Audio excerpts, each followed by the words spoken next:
Naitwa Greta Charles Chare, mtendaji wa kijiji cha Masimbwe, lakini pia natokea kata ya Rubonde.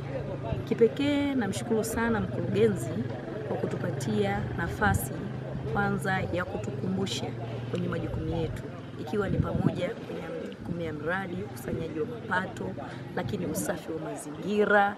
Vyote hivyo sisi tunamshukuru mkurugenzi, ametuhimiza sana, lakini pia kutukumbusha kitu cha msingi sana: kanuni, taratibu na sheria kuzingatiaji wa hivyo vitu, hususani kwenye upande wa mambo ya lishe, usafi wa mazingira, kwenye mambo ya vyoo. Lakini amesisitiza sana swala la miradi ya maendeleo kwenye wilaya yetu.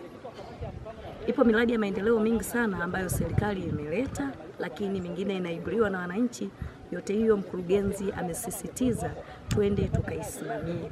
Hakuishia kusisitiza tu, lakini tumepata wakufunzi ambao wameweza kutuelekeza kwa kina zaidi kwenye masuala mazima ya mradi, masuala mazima ya upangaji wa bajeti, lakini sio upangaji wa bajeti tu, hata matumizi mazuri ya mfumo.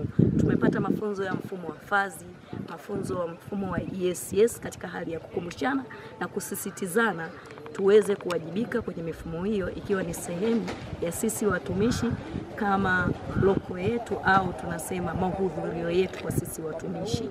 Kipekee nimefurahi sana, lakini ukiachana na hilo, mafunzo ya mfumo mbalimbali ikiwemo na PSSF, kwa maana kwamba kuna mambo kule, kwa mfano mimi mwanamke, ni mtumishi mwanamke, nikitaka masuala maternity leave naweza nikaingia kwenye hiyo app, kitu ambacho kwetu sisi kama watumishi hatukuwa tunakitambua. Tumepata kitu kigeni, lakini kwa msisitizo zaidi tumeelewa zaidi.